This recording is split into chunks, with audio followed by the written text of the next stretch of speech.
Monsieur le conseiller fédéral, mesdames et messieurs, bonjour, bienvenue. Vous avez reçu l'invitation à cette conférence de presse. Monsieur le conseiller fédéral Leuenberger vous informe. Monsieur le conseiller fédéral, vous avez la parole.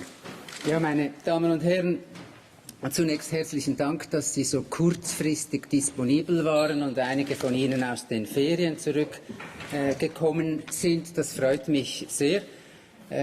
Ich kann Ihnen dafür umgekehrt bekannt geben, dass ich auf Ende dieses Jahres meinen Rücktritt bekannt geben werde. Der formelle Rücktritt wird erst nach der Herbstsession eingereicht werden. Ich habe also kein Rücktrittsschreiben an die Nationalpräsidentin abgesandt.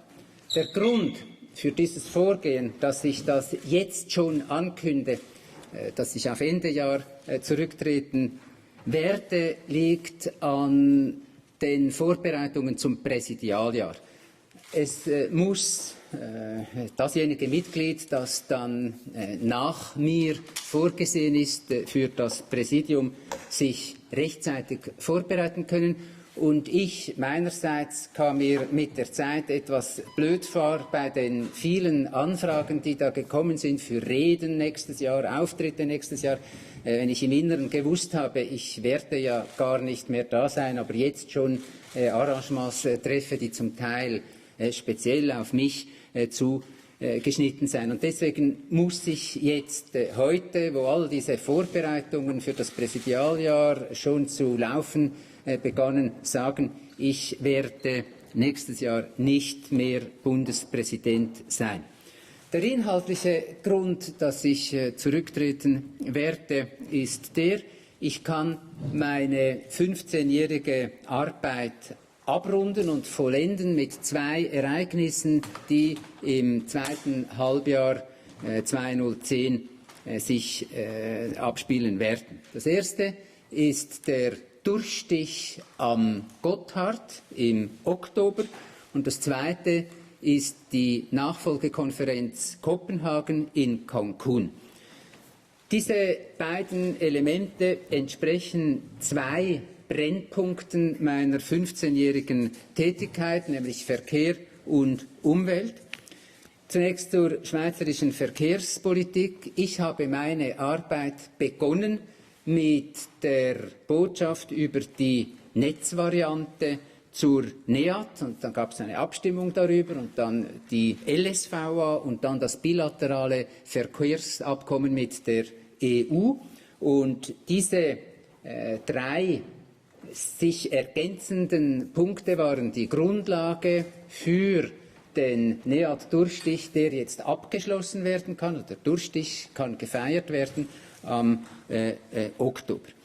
Ebenfalls war Bestandteil dieser Arbeit die Finanzierung des öffentlichen Verkehrs durch den Fonds für öffentlichen Verkehr in der ersten Tranche und dann später den Infrastrukturfonds.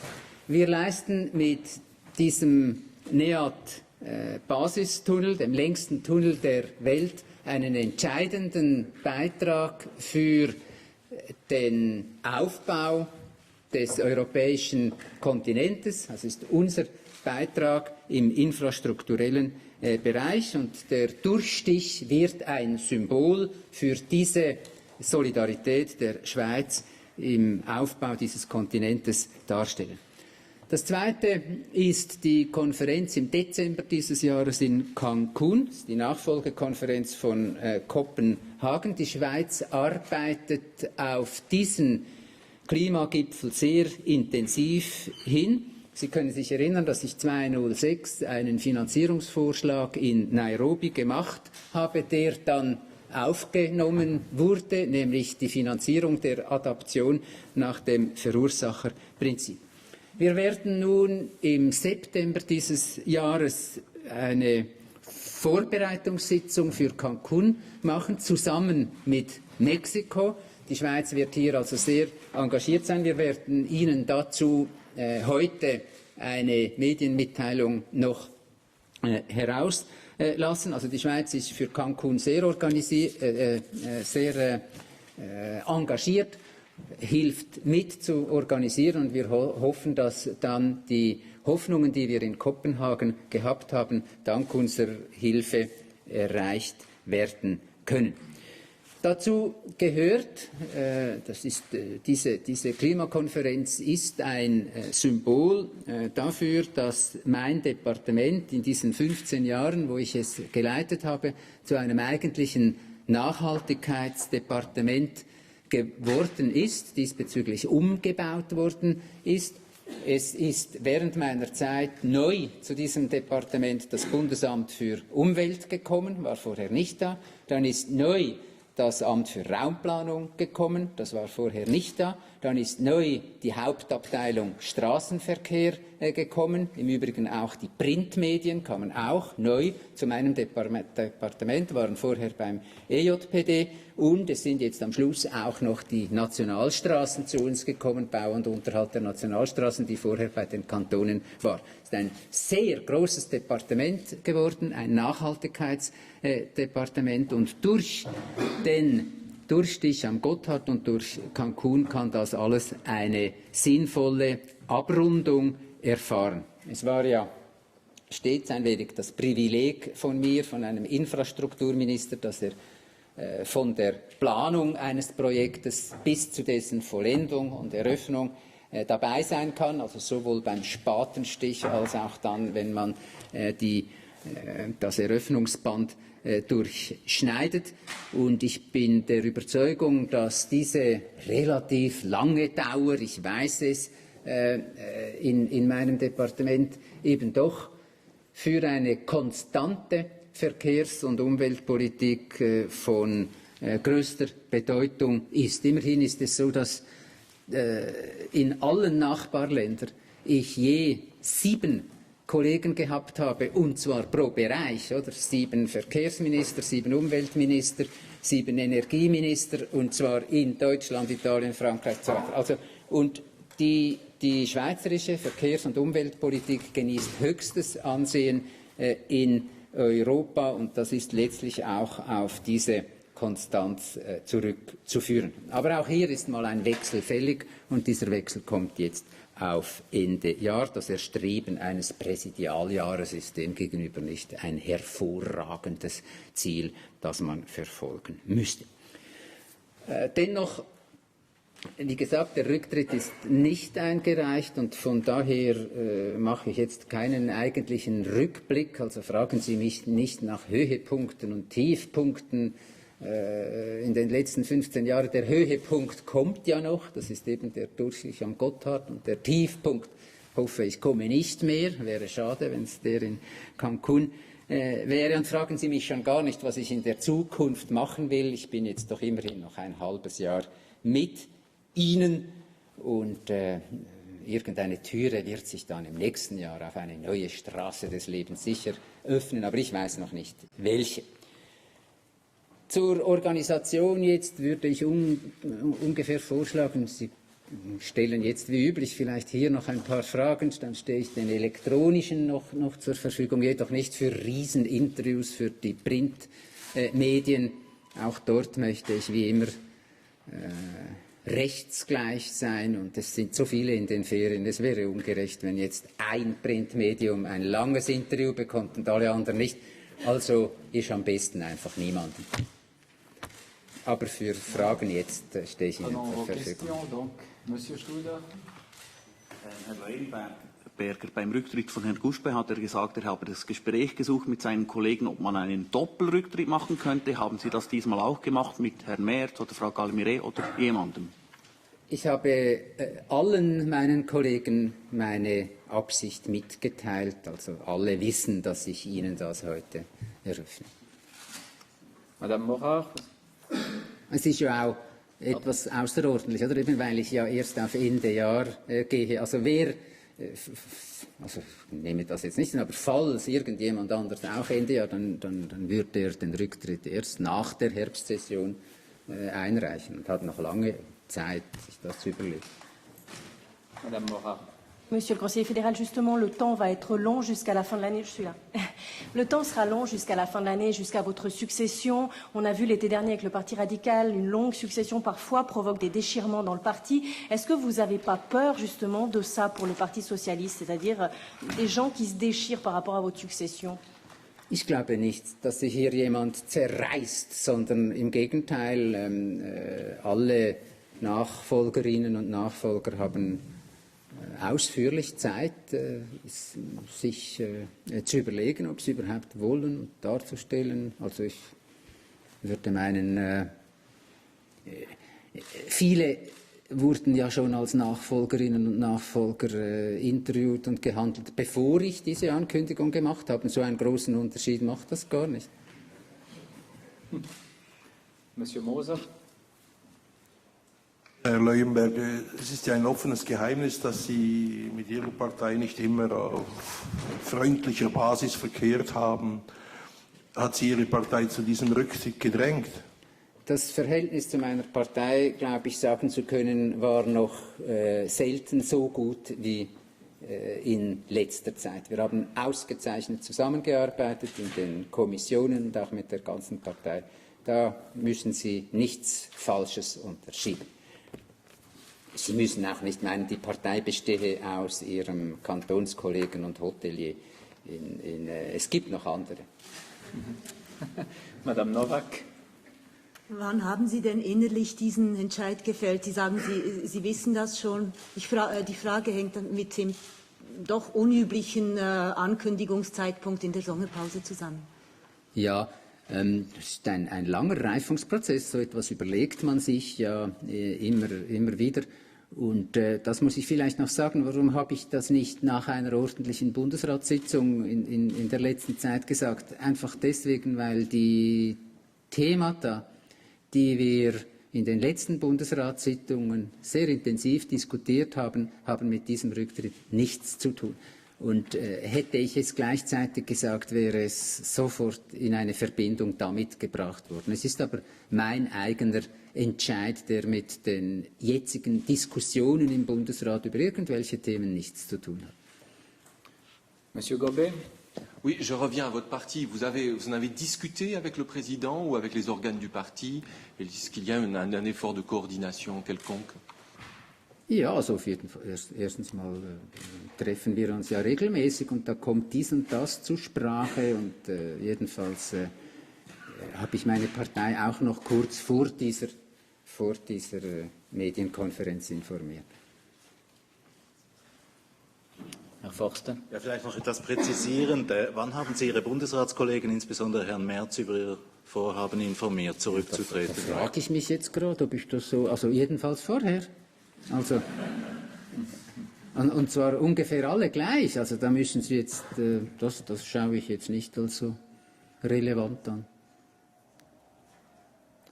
D'autres questions? Also diese Gespräche zu schildern, oder? Monsieur Piazza. Hat es eine Rolle gespielt, dass die Präsidentin nächstes Jahr Micheline Calmire sein wird? Nein, ich habe ja Ihnen dargelegt, der Grund ist, also ich bitte Sie irgendwie, wenn Sie dann darüber schreiben, nicht allzu viele taktische Gründe zu erfinden. Das politische Leben ist des Öfteren mit sehr viel weniger taktischen Überlegungen gespickt, als man das von außen interpretiert. Ich habe Ihnen meine Gründe gesagt. Der eine oder andere von Ihnen hat schon früher irgendwie ein bisschen durchblicken lassen, 15 Jahre sei doch eigentlich schon etwas lang und von daher sollten Sie jetzt nicht so überrascht tun und ich habe Ihnen gesagt, dass ich gerade im Verkehrsbereich hier jetzt einen Abschluss feiern kann, der auch Sinn macht. Ich habe nicht so viel taktische Überlegungen angestellt. Hinblicklich Nachfolge von mir oder Nachfolge vom Präsidium. Sonst, wer zu viel taktiert, verheddert sich und fällt. Und dann kommt es völlig anders, als man beabsichtigt hat. Oui, Vous avez parlé de la taille de votre département qui s'est encore agrandi en mettant en évidence les avantages que ça représente de chapeauter tous ces domaines. Est-ce que vous y voyez quand même des inconvénients? Est-ce qu'à moyen terme ou long terme, c'est encore possible de maîtriser, de décider? Also eine Neugliederung der Departemente ist ja immer noch auf der Traktandenliste des Bundesrates und er möchte eine solche vorschlagen im Herbst ungefähr und da ist schon möglich, dass hier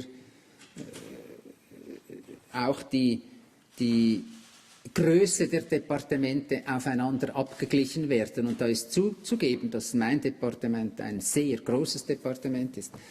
Was aber von mir aus nicht in Frage kommen soll, ist, den Nachhaltigkeitsgedanken auseinanderzureißen. Das heißt, Umwelt und Infrastrukturen wieder auseinanderzureißen, weil das hat sich als ein sehr großer Vorteil erwiesen, insbesondere für die Umwelt, wo der Umweltgedanke direkt von den Planungsämtern aufgenommen wurde, aber auch umgekehrt.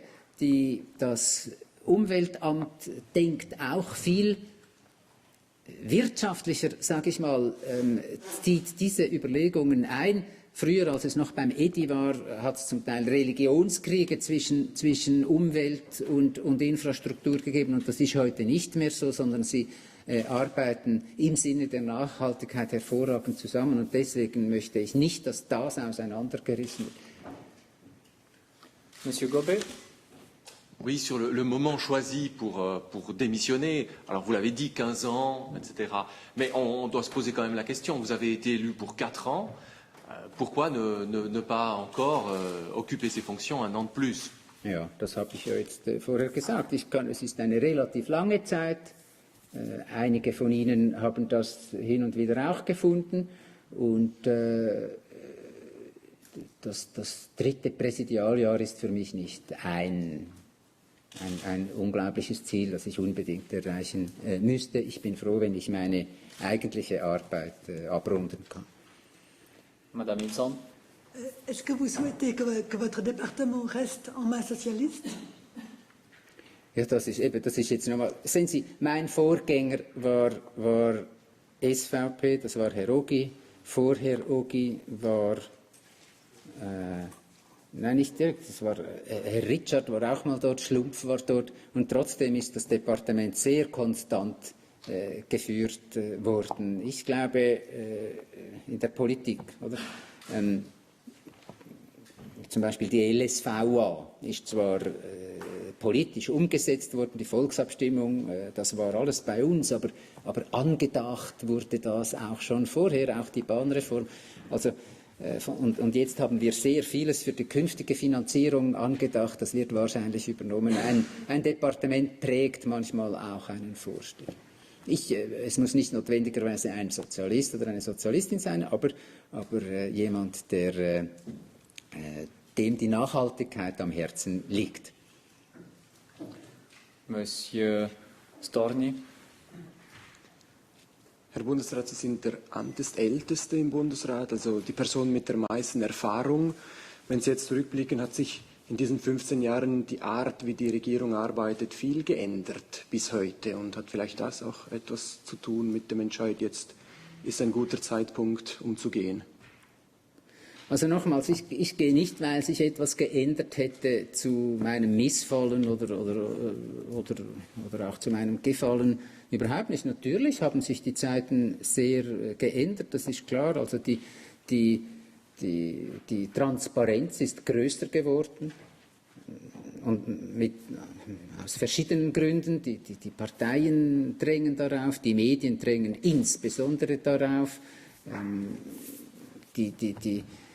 Die Kollegialität ist in diesem Sinne auch etwas anders interpretiert worden, aber das ist der Lauf der Dinge und das ist nicht ein Grund, dass ich jetzt gehen werde.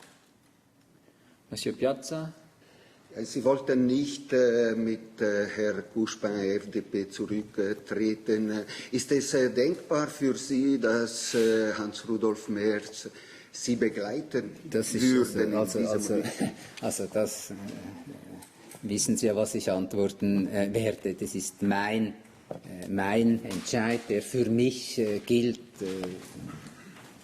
Ich gehe jetzt mal davon aus, das ist mein einzelner Entscheid, ob da irgendwelche Dominoeffekte noch kommen, das werden wir sehen und hängt nicht von mir ab. Madame Zübler. Oui, je voudrais revenir sur la question de mon collègue Gobet. C'est effectivement, vous avez dit 15 ans, pas une troisième présidence, etc. Mais vous avez effectivement été élu pour 4 ans. Pourquoi vous êtes présenté il y a 2 ans finalement? Also es sind jetzt schon bald 3 Jahre, um diese Arbeit zu verlängern. Ich komme wieder dasselbe, was ich jetzt vorher gesagt habe, um das zu verlängern. Ich wollte daran bleiben. Insbesondere stand damals das CO2-Gesetz in Vorbereitung. Und wenn ich mich daran zurückerinnere, in dieser Zeit, damals, also eben vor etwa 2,5 Jahren, war das CO2-Gesetz unglaublich umstritten und die meisten von Ihnen gingen davon aus, dass das CO2-Gesetz im Bundesrat nicht durchkomme. Weder die CO2-Abgabe, geschweige denn eine Teilzweckbindung. Und das war ein von langer Hand vorbereitetes Projekt von mir, das ich umsetzen wollte. Und der Bundesrat hat diese Vorlage jetzt nach langem Hin und Her, hat er sie verabschiedet. Und der Nationalrat als Erstrat mehr oder weniger auch, natürlich mit Änderungen, wie das immer ist. Aber im Grundsatz war das zu dieser Zeit umstritten. Und wenn ich das damals verlassen hätte, das habe ich allerdings nicht gewollt. Madame Morar. Monsieur le conseiller fédéral, 2 petites questions, elles sont liées. Quand avez-vous pris votre décision et est-ce que l'ambiance et les affaires au sein du Conseil fédéral vous ont poussé peut-être à partir plus tôt que prévu? Nochmals, das ist ein Reifungsprozess. Oder? Das ist nicht so, dass man... es bleibt einem ja auch nichts anderes übrig. Bei jedem Interview, das irgendjemand von Ihnen zu irgendeiner Frage gestellt hat, kam am Schluss noch, wann gehen Sie endlich oder so. Niemand von Ihnen meinte, ich gebe dann eine Antwort, aber es war doch, es sollte heißen, ja, geh jetzt endlich. Und, so. Und da überlegt man sich dann hier und wieder auch, ja, also das ist ein Prozess, der über Jahre geht. Madame Novak. Es gibt ja diesen nicht sehr schönen Ausdruck für Regierungsmitglieder, die ihren Rücktritt ankündigen, aber noch im Amt bleiben, lame duck auf Englisch, lahme Ente auf Deutsch. Sie nehmen das in Kauf, um dann Ihrer Nachfolgerin das Präsidium zu erleichtern? Das ist eine Doppelfrage, die wäre im Strafrecht nicht erlaubt, würden Sie gerade. Die erste Frage zur lahmen Ente. Würde ich noch das Präsidialjahr machen, wäre dieser lahme Ente-Effekt 1,5 Jahre, oder? Weil, dass ich Ende Legislatur, also nicht noch einmal kandidiere, das wusste nun wirklich jedermann. Also ich hätte, wenn schon, das ganze Präsidialjahr plus das jetzige, also jetzt sind es nur noch 5,5 Monate. Ich habe vor diesem Lame-Duck-Effekt im Übrigen keine Bedenken, überhaupt nicht. Im Gegenteil, man hat zum Teil auch eine größere Glaubwürdigkeit, weil man weiß, er macht es nicht aus taktischen Gründen. Zweitens, ob mit diesem Rücktritt eine Erleichterung für jemand anders beim Präsidium überhaupt erwirkt wird, das ist wieder so eine taktische Frage. Das können Sie jetzt dann darüber schreiben, aber dass ich für meinen Entscheid eine solche taktische Überlegung gehabt hätte, das muss ich zurückweisen. Monsieur Forster. Ja, vielleicht noch die Frage, Ihr Minenspiel am Bundesratsausflug, vor allem am ersten Tag hat der Bände gesprochen und es ist ja bekannt, es läuft nicht so gut im Bundesrat, Querelen, Indiskretionen. Hat das auch einen Ausschlag gegeben? Nein, das Minenspiel hat sich einzig und allein auf das Malen dieses Bildes verbunden ursprünglich mit Ihrer Präsenz bezogen. Und ich gebe Ihnen ganz ehrlich zu, das wollte ich nicht. Und als ich dort gehört habe, jetzt sollen noch die Medien kommen, während wir da total spontan ein Bild malen sollten, das will ich nicht. Und ich bin der Schuldige. Dank mir durften Sie dann erst kommen, als dieses Bild vollendet war.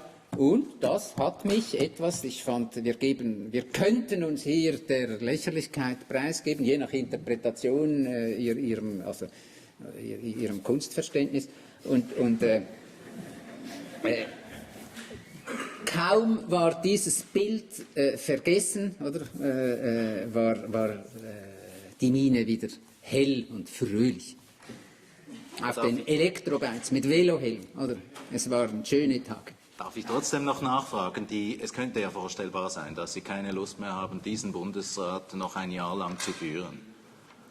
Ja, eben, ich bitte Sie einfach mir zu glauben, wenn ich sage, das sind meine Gründe. Ich habe sie Ihnen ehrlich gesagt und ich muss sagen, ich habe keinen Anlass, an diesem Bundesrat etwas nicht gut zu finden. Es sind jedenfalls ganz echt alle etwas unglücklich, dass ich gehe. Auf einer persönlichen Ebene ist es im Bundesrat größtenteils ganz gut gegangen. Monsieur Vignati, vous aviez une question? Je pense qu'elle a été déjà posée. Peut-être vous avez demandé de ne pas vous poser la question sur les moments, les hauts et les bas de votre gouvernance. Je voulais peut-être vous demander s'il y a quelque chose que vous regrettez, que vous n'avez pas pu ou vous n'avez pas eu le temps de faire pendant toutes ces 15 années. Nein, eben, also ich bin jetzt noch nicht an einem Rückblick und interessiert. Ich mache das auch gar nicht. Ich habe noch Arbeit vor mir und ich könnte mir vorstellen, dass wenn ich dann den Rücktritt eingebe, dann können wir noch kann ich noch einmal Bilanz ziehen. Dort könnten wir das vielleicht machen. Aber das jetzt hier ist, durch die Umstände des kommenden Präsidialsjahres war ich einfach gezwungen, das etwas vorher zu sagen. Est-il encore une question? Dernière question, Monsieur Cavalti. Ja, nur kurz, Sie haben ja ein sehr symbiotisches Verhältnis zu Ihrem Generalsekretär, der im nächsten Januar 65 wird und dem Vernehmen nach unbedingt in Rente möchte. Hat das auch noch, oder hätte also er einen jüngeren Generalsekretär? Wenn jemand 65 wird, können Sie sagen, er muss...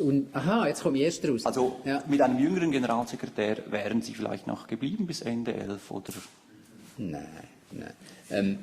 Wenn ich geblieben wäre, hätten wir eine Verlängerung für dieser Symbiose beantragt. Das kann man nämlich. Und das hätten wir auch gemacht. Also das ist kein Grund. Ja, es kann jemand länger als 65 arbeiten. Gestern hat auch jemand Geburtstag gehabt und arbeitet immer. Und Herr Werder hat ja den Ruf, dass er eigentlich für dieses Amt lebt. Haben Sie für ihn ein bisschen Sorgen, dass er nach seinem 65. Geburtstag nicht mehr Nein, da habe ich keine Sorgen. Bien, je vous remercie. On va arrêter la conférence de presse ici. Vous passez aux interviews bilatérales. Bonne journée à toutes et à tous.